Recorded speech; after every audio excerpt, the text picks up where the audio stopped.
तो गाइस जैसे कि सब्जेक्ट हमारा यहाँ पे चल रहा है फार्माकोलॉजी जो कि डी फार्मा सेकेंड ईयर का सब्जेक्ट है। देखिए इसके अंदर हमारा जो यूनिट 12 है इसको यहाँ पे हम डिस्कस कर रहे हैं और यूनिट 12 के अंदर 2 लेक्चर हम पहले ही देख चुके हैं जिसमें कि फर्स्ट हमने देखा था कीमोथेराप्यूटिक एजेंट्स ये हमारे क्या होते हैं। सेकंड जो हमारे यहाँ पे लेक्चर था उसमें हमने देखा था हमारे जो स्टार्टिंग की यहाँ पे 5 कैटेगरीज हैं एंटीबायोटिक्स की, जिसमें कि हमने फर्स्ट देखा था इनकी definition, second classification, dose, indication, Contra indication. तो यहाँ पे कुछ पॉइंट्स है जो यहाँ पे एक कैटेगरी में हम डिस्कस कर रहे हैं। तो ये 2 लेक्चर आप पहले देख लीजिए, इससे आपको अंदाजा लग जाएगा किस तरह से हम डिस्कस करें और क्या हमारे होते हैं। आपने 2 देखे हुए हैं तो चलिए यहाँ पे हम स्टार्ट कर लेते हैं ये हमारा लेक्चर। तो इसमें हम स्टार्ट करेंगे टेट्रासाइक्लिन से। तो टेट्रासाइक्लिन हमारी क्या है, क्लास है किसकी, एंटीबायोटिक्स की। और ये क्या होती हैं चलिए डिस्कस कर लेते हैं। फर्स्ट हम देख लेते हैं यहाँ पे इसकी definition. Tetracyclines are a class of antibiotics, हमारी एंटीबायोटिक्स की क्लास है हमारी जो टेट्रासाइक्लिन्स है। मतलब इनको हम कीमोथेराप्यूटिक एजेंट्स कहते हैं और यहाँ पे एंटीबायोटिक्स भी कहते हैं। सेकंड यहाँ पे which are chemical substances produced by a microorganism that are able to kill other microorganism. तो हमारी जो क्लास है यहाँ पे एंटीबायोटिक्स की, तो सीधा हम कह सकते हैं हमारे केमिकल सब्सटेंसेस होते हैं जो कि प्रोड्यूस्ड किए जाते हैं बाय ए माइक्रो ऑर्गेनिज्म। तो सीधा हमने आपको पहले बता दिया हमारे जो माइक्रो ऑर्गेनिज्म होते हैं उनसे प्रोड्यूस किए जाते हैं, मतलब उनसे इनको डिराइव किया जाता है, बनाया जाता है। दैट आर एबल, जो कि एबल होते हैं मतलब क्षमता रखते हैं यहाँ पे, to kill other microorganism. मतलब जिस माइक्रो ऑर्गेनिज्म से इनको लिया गया है उससे अलग जो हमारे अदर माइक्रो ऑर्गेनिज्म होते हैं उनको किल करने में हमारे ये एबल होते हैं। तो ये हो गया। नेक्स्ट हम देख लेते हैं यहाँ पे क्लासिफिकेशन। देखिए हमारी जो टेट्रासाइक्लिन्स होती है हमारी ये एक्शन के बेस पे यहाँ पे क्लासिफाइड है। जैसे कि फर्स्ट होती है हमारी शॉर्ट एक्टिंग। मतलब देखिए शॉर्ट एक्टिंग का मतलब है जब हम बॉडी में ले रहे हैं तो इनका जो एक्शन है हमारा वो शॉर्ट टाइम के लिए रहेगा। जैसे इसमें टेट्रासाइक्लिन आ जाएगी, ऑक्सी टेट्रासाइक्लिन आ जाएगी, क्लोर टेट्रासाइक्लिन्स आ जाएंगी। ये हमारी हो गई। नेक्स्ट यहाँ पे इंटरमीडिएट एक्टिंग, मतलब कि जो हमारी शॉर्ट एक्टिंग होती है उससे ज्यादा और लॉन्ग एक्टिंग से कम, मतलब मीडियम लेवल पे। जैसे यहाँ पे डोमिक्लोसाइक्लिन हो गई और साथ ही में यहाँ पे मीथेसाइक्लिन्स हो गया। अच्छा नेक्स्ट यहाँ पे हमारी थर्ड होती है, ये थर्ड जो आप यहाँ पे इसको लगा लीजिए, लॉन्ग एक्टिंग वाली जो हमारी होती है जिसमें जैसे डॉक्सीसाइक्लिन्स आ गया, साथ में हमारी यहाँ पे मिनोसाइक्लिन। तो ये हमारी क्या होती है, लॉन्ग एक्टिंग होती है, मतलब कि इनका जो असर रहता है बॉडी में वो लॉन्ग टाइम तक रहता है। तो ये हो गया। अच्छा डोज की हम बात करें, डॉक्सीसाइक्लिन जो होता है यहाँ पे इसको 100 से 200 mg पर डे के हिसाब से दी जाती है। साथ में क्लोरटेट्रासाइक्लिन जो होती है हमारी 250 mg के हिसाब से आती है, जो कि हर 6 घंटे में हम इनको दे सकते हैं। मतलब 6 घंटे के हिसाब से हम दे सकते हैं, जैसे 6 घंटे अब ली, 6 घंटे बाद फिर दे सकते हैं, उसके बाद 6 घंटे बाद फिर दे सकते हैं। तो इस तरह से इसकी डोज होती है। अच्छा नेक्स्ट यहाँ पे इंडिकेशंस की हम बात करें, देखिए यूज यहाँ पे आप इनको सीधा समझिए। तो एग्जाम मतलब आपका जो सिलेबस है उसमें इंडिकेशन के नाम से दिया हुआ है, लेकिन यूज आप माइंड में रखा करिए जब आप इसको देखें। जैसे यहाँ पे एटिपिकल निमोनिया, निमोनिया में यूज किया जाता है। कोलेरा जो एक बीमारी है जो कि हमने आपको सोशल फार्मेसी फर्स्ट ईयर में पढ़ाई थी, कोलेरा, तो इसमें इनका यूज किया जाता है। इसके नेक्स्ट इसमें रिलेप्सिंग फीवर होता है, सीधा फीवर आप समझिए इसमें यूज किया जाता है। रेस्पिरेटरी जो हमें इन्फेक्शन हो जाती हैं उनमें यूज किया जाता है। और जो हमारा यूटीआई इन्फेक्शन होता है, यूरिनरी ट्रैक्ट इन्फेक्शन, तो उसमें भी यहाँ पे यूज किया जाता है हमारे जो टेट्रासाइक्लिन्स एंटीबायोटिक्स हैं इनका, ये हो जाता है। अच्छा कुछ जैसे यहाँ पे कॉन्ट्रा इंडिकेशंस की हम बात करें, वही 2 पॉइंट आप ऐड कर देना, प्रेगनेंसी, हाइपर सेंसिटिविटी। कहने कुछ हमारी ऐसी कंडीशन है जिसमें कि मोस्टली जो हमारे यहाँ पे एंटीबायोटिक और हमारी दवाई होती है वो हमारी कॉन्ट्रा इंडिकेटेड ही देखने को मिल सकती हैं, मतलब नुकसान दे सकती हैं। इसमें तो ये पॉइंट हम ऐड कर देते हैं। Thank you. तो ये हमारी जो क्लास थी हमारी कंप्लीट हो जाती है। अब देखिए इसमें नेक्स्ट हम देख लेते हैं सल्फोनेमाइड्स। जैसे कि सिलेबस एक बार हम देख लेते हैं। जैसे कि यहाँ तक जो हमने देखी टेट्रासाइक्लिन्स तक, ये सब हमारी एंटीबायोटिक्स की क्लास थी, मतलब कैटेगरी थी हमारी। अब इसके बाद जो यहाँ पे हम देखेंगे तो ये हमारे यहाँ पे एंटीबायोटिक्स तो नहीं होंगे, लेकिन ये क्या होंगे, हमारे कीमोथेराप्यूटिक एजेंट्स होंगे। मतलब कि इनको हम कैटेगरी वाइज देखेंगे। जैसे हमारे सल्फोनेमाइड्स हो गई या एंटी ट्यूबरकुलर ड्रग्स हो गई। अब ट्यूबरकुलर क्या है, एंटी ट्यूबरकुलर जो हमारी टीबी में यूज होती है। तो यहाँ पे ना मतलब क्लास के हिसाब से हम देखेंगे। जैसे हमारी ये सारी कैटेगरीज है, ये हमने pharmaceutical chemistry D pharm first year में ऑलरेडी आपको पढ़ाई हुई है, तो थोड़ी सी आपके माइंड में भी होंगी, लेकिन इनको अच्छे से हम डिस्कस करेंगे। फर्स्ट यहाँ पे हमारी सल्फोनेमाइड्स क्या होती हैं, तो they are also known as sulphur drug. देखिए इनको सल्फर ड्रग के नाम से भी हम जानते हैं। तो जब एक कैटेगरी के मतलब 2 नाम होते हैं तो एग्जाम में घुमा के भी आपको दे दिया जाता है, तो सल्फर ड्रग, सल्फोनेमाइड्स, ठीक है ना, दोनों हमारी एक ही होती हैं। नेक्स्ट यहाँ पे they are bacteriostatic in nature, मतलब नेचर में क्या होती है, हमारी बैक्टीरियो स्टेटिक होती हैं। जो हमारे माइक्रो ऑर्गेनिज्म होते हैं उनकी ग्रोथ को इनहिबिट करती हैं, उनको किल करने का काम यहाँ पे नहीं करती हैं। नेक्स्ट यहाँ पे sulphonamides were the first antimicrobial agents. और हमारे जो सल्फोनेमाइड्स है ना, तो कह सकते हैं फर्स्ट टाइम जो हमारे एंटी माइक्रोबियल हमारे जो माइक्रोब्स होते हैं उनको किल करने के लिए जो हमारे एजेंट्स यहाँ पे डिस्कवर किए गए थे वो हमारे थे यहाँ पे सल्फोनेमाइड्स। ठीक है ना। तो ये हमारे एंटी माइक्रोबियल एजेंट्स होते हैं और एंटी माइक्रोबियल एजेंट्स हमारे क्या होते हैं, हमारे कीमोथेरेप्यूटिक एजेंट्स जिनको माइक्रो ऑर्गेनिज्म को किल करने में इनका यूज किया जा रहा है। तो ये हो गया। अब चलिए इसमें नेक्स्ट हम देख लेते हैं यहाँ पे क्लासिफिकेशन। हमारी जो सल्फोनेमाइड्स होती हैं किस तरह से हमारी क्लासिफाइड है। तो देखिए फर्स्ट होती है ओरली एब्जॉर्बेबल एजेंट्स। मतलब ये हमारी वो सल्फोनेमाइड्स ड्रग होंगी जिनको ओरली हम बॉडी में ले सकते हैं माउथ के थ्रू, जो हमारी एब्जॉर्ब यहाँ पे हो जाती हैं। इसमें भी हमारी कुछ होती है, जैसे फर्स्ट होती है हमारी शॉर्ट एक्टिंग सल्फोनेमाइड्स। मतलब कि अगर हम इनको बॉडी में ले रहे हैं माइक्रो ऑर्गेनिज्म के इन्फेक्शन को ट्रीट करने के लिए, तो यहाँ पे शॉर्ट एक्टिंग का जो होता है 6 से 9 घंटे तक हमारा बॉडी में असर रहता है। जैसे सल्फर डाइजिन हमारा हो जाता है और इसमें हमारी और 2 हो जाती हैं। नेक्स्ट हमारे यहाँ पे इंटरमीडिएट एक्टिंग हो जाती हैं, जिनका जो एक्शन रहेगा बॉडी में लेने के बाद ओरली हम इनको ले रहे हैं, तो शॉर्ट एक्शन वाले से हमारा ज़्यादा रहेगा, मतलब कि 6 से 9 घंटे से ज़्यादा रहेगा। जैसे यहाँ पे सल्फामेक्सोल हो जाता है और नेक्स्ट हमारी ये आ जाती है। अच्छा इसमें थर्ड होती है हमारी यहाँ पे लॉन्ग एक्टिंग। तो इसमें हमारी सल्फाडॉक्सिन्स आ जाती है जो कि हमारा इंटरमीडिएट एक्शन से ज़्यादा टाइम तक एक्शन देती है। ये हो जाता है। अब नेक्स्ट है इसमें ओरली नॉन एब्जॉर्बेबल एजेंट्स, मतलब कि इनको माउथ से हम नहीं ले सकते, हमारी एब्जॉर्बेबल ये नहीं होती हैं। तो दूसरी रूट से हम इनको लेते हैं, जैसे ओलसेलेजिन हो गया तो हमारी ये हो गई। तो ये हो गया। नेक्स्ट है यहाँ पे टॉपिकल एजेंट्स। टॉपिकल एजेंट जो कि स्किन के ऊपर यहाँ पे जो हमारा माइक्रो ऑर्गेनिज्म का इन्फेक्शन होता है उसको ट्रीट करने में यूज किया जाता है। जैसे कि इसमें हमारी यहाँ पे मेफिमिड आ गई और साथ में यहाँ पे सल्फासिटेमाइड आ गई, तो ये हमारी हो जाती है। अच्छा इसमें नेक्स्ट हम देख लेते हैं यहाँ पे डोज। डोज मतलब ये जो हमारी सल्फर ड्रग है जिनको हम सल्फोनेमाइड्स कहते हैं, तो इनको जब हम ले रहे हैं तो क्या डोज इनकी रहती है, जैसे कि यहाँ पे सल्फोन जिसको हम कहते हैं यहाँ पे डेप्सोन। तो इसको 50 से 100 mg पर डे के हिसाब से हम ले लेते हैं, या 50 mg हम ले रहे हैं तो यहाँ पे 2 टाइम सुबह शाम यहाँ पे बीडी हम ले सकते हैं। तो इसमें सल्फामिथाजोल जो होती है इसको 800 mg पर डे हम ले सकते हैं, यहाँ पे 400 यहाँ पे 400 mg बीडी सुबह शाम भी हम इसको ले सकते हैं। नेक्स्ट यहाँ पे सल्फर डाइजन आ जाती है जिसको 0.5 से 1 ग्राम यहाँ पे हम ले सकते हैं। तो ये हमारी कुछ यहाँ पे इसकी डोज होती है। नेक्स्ट यहाँ पे इंडिकेशन की हम बात करें, यहाँ पे यूज की हमारी जो सल्फर ड्रग्स होती हैं सल्फोनेमाइड्स, इनका कहाँ कहाँ पे यूज किया जाता है। फर्स्ट यहाँ पे टू ट्रीट रेमेटोइड आर्थराइटिस। जो आर्थराइटिस डिसीज होती है उसमें यहाँ पे सीधा हम कह सकते हैं हमारे जो जॉइंट्स वगैरह होते हैं उनमें पेन होता है उसमें यूज किया जाता है। अल्सरेटिव कोलाइटिस में भी इनका यूज किया जाता है। नेक्स्ट यहाँ पे यहाँ क्रोन्स डिसीज इसमें यूज किया जाता है, डायबिटीज में यूज किया जाता है। टू ट्रीट हाई बीपी, हमारा जो ब्लड प्रेशर हाई हो जाता है तो उसको डिक्रीज करने में भी इनका यूज किया जाता है। अब देखिए ये इनमें कुछ समझाने वाला नहीं है, ठीक है ना। फार्माकोथेराप्यूटिक में बिल्कुल डिटेल में सारी चीजें आपको पढ़ाई हुई हैं। तो अगर नाम समझ के मतलब नाम सुन के भी आपको समझ में नहीं आ रही है तो आपको दोबारा पढ़ने की जरूरत है, आपने कुछ भी फार्माकोथेराप्यूटिक में नहीं पढ़ा है, तो दोबारा से आप पढ़िए जाके उनको। नेक्स्ट यहाँ पे कॉन्ट्राइंडिकेशन की हम बात करें, प्रेगनेंसी हाइपर सेंसिटिविटी वही हमारा रहेगा। अब इसमें नेक्स्ट हमारी यहाँ पे कैटेगरी आती है एंटी ट्यूबरकुलर ड्रग्स। तो देखिए एंटी ट्यूबरकुलर ड्रग्स हमारी कौन सी होती हैं, तो क्या होता है टीबी, आपने नाम सुना है टीबी जिसको हम कहते हैं ट्यूबरकुलोसिस, शॉर्ट में हम कह देते हैं टीबी। देखिए जो ट्यूबरकुलोसिस होती है उसको ट्रीट करने में जिन ड्रग का यूज किया जाता है उनको हम कहते हैं एंटी ट्यूबरकुलर ड्रग्स, मतलब कि टीबी के ट्रीटमेंट में इनका यूज किया जाता है। तो वही हमारी डेफिनेशन आप बना के भी यहाँ पे लिख सकते हैं। These are those drugs which are used in the treatment of tuberculosis TB। जिन ड्रग का यूज ट्यूबरकुलोसिस के ट्रीटमेंट में किया जाता है उन्हीं को यहाँ पे एंटी ट्यूबरकुलर ड्रग्स कहते हैं। नेक्स्ट हम देख लेते हैं यहाँ पे टाइप्स ऑफ ट्यूबरकुलोसिस। ये जो ट्यूबरकुलोसिस होता है टीबी हमारे कितने टाइप का होता है, तो ये हमारा मेनली यहाँ पे 2 टाइप का होता है। फर्स्ट है यहाँ पे पल्मोनरी ट्यूबरकुलोसिस जो कि हमारे लंग्स में होती है। नेक्स्ट यहाँ पे एक्स्ट्रा पल्मोनरी ट्यूबरकुलोसिस जो कि हमारे लंग्स से जो अदर हमारे बॉडी में ऑर्गन है उनमें देखने को मिलती है। तो 2 टाइप की होती है यहाँ पे ट्यूबरकुलोसिस। अब इसमें नेक्स्ट हम देख लेते हैं इसका क्लासिफिकेशन। तो क्लासिफिकेशन में देखिए हमारी क्या होते हैं, जैसे फर्स्ट होती है प्राइमरी और इनको हम कह सकते हैं यहाँ पे स्टैंडर्ड ड्रग। मतलब प्राइमरी हमारी वाली ड्रग्स होती हैं, जैसे फर्स्ट होती है बैक्टीरियोसाइडल। तो बैक्टीरियोसाइडल हमारी वो होंगी जो बैक्टीरिया को डायरेक्टली यहाँ पे किल करने का काम करेंगी। जैसे यहाँ पर आइसोनियाजिड हो जाती है, रिफाम्पिन हो जाती है और पायराजिनामाइड हो जाती है।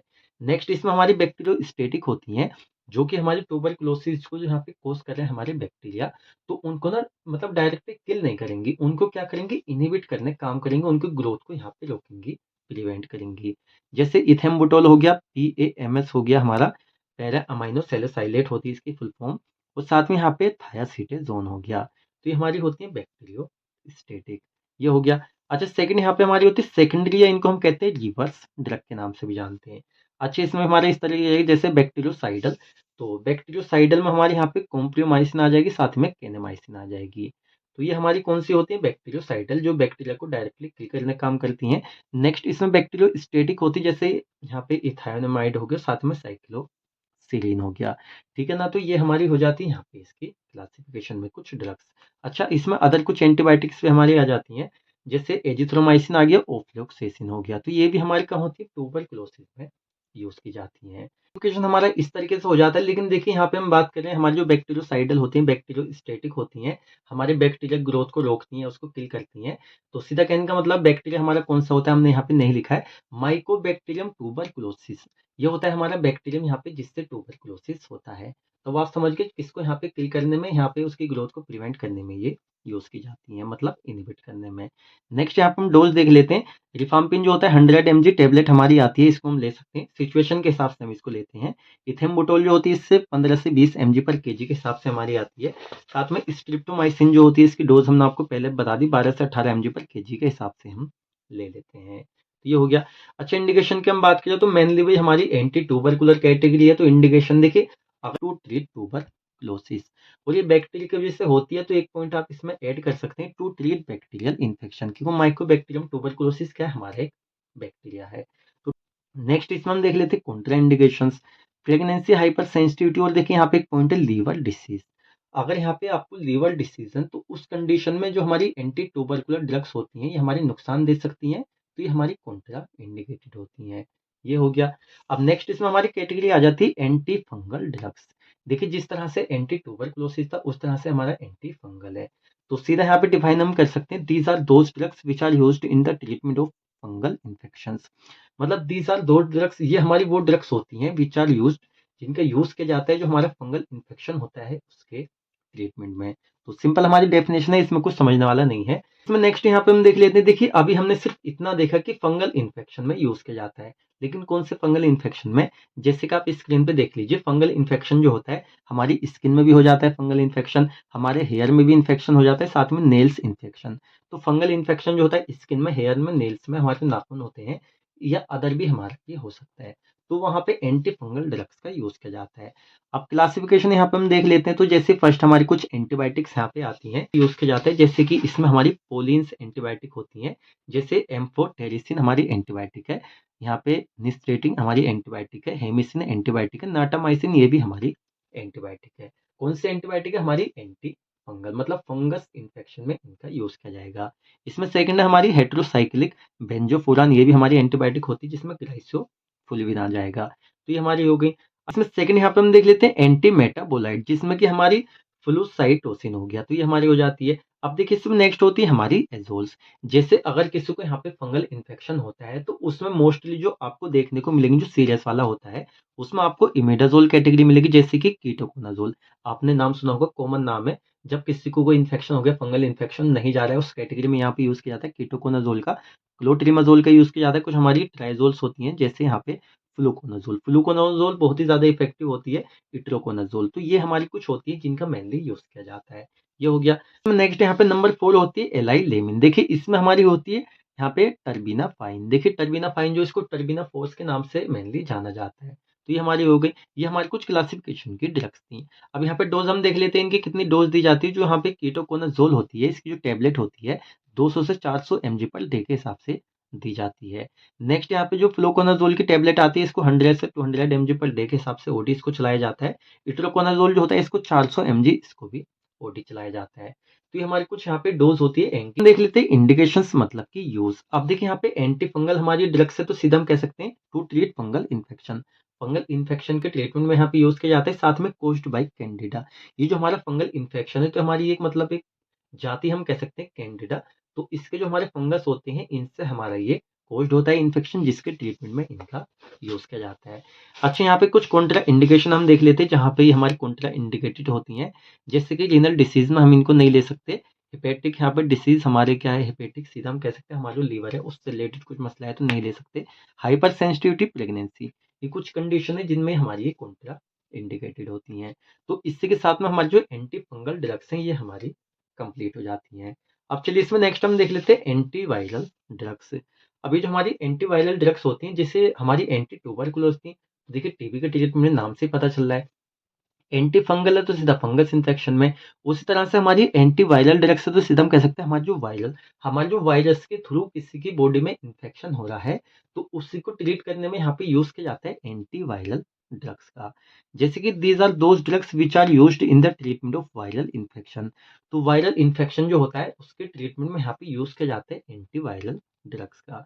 अब यहाँ पे एक क्वेश्चन आता है, सर ये वायरस हमारे कौन से होते हैं, कौन सा हमारा इन्फेक्शन होता है वायरल इन्फेक्शन। देखिए टाइप्स ऑफ वायरस, कुछ हमारे टाइप होते हैं वायरस के, उसी तरीके के हमारे यहाँ पे वायरल इन्फेक्शन होते हैं। जैसे यहाँ पे हमारा डीएनए वायरस होता है, तो हमारे पोक्स वायरस होता है, एक हमारा एड्रीनो वायरस होता है।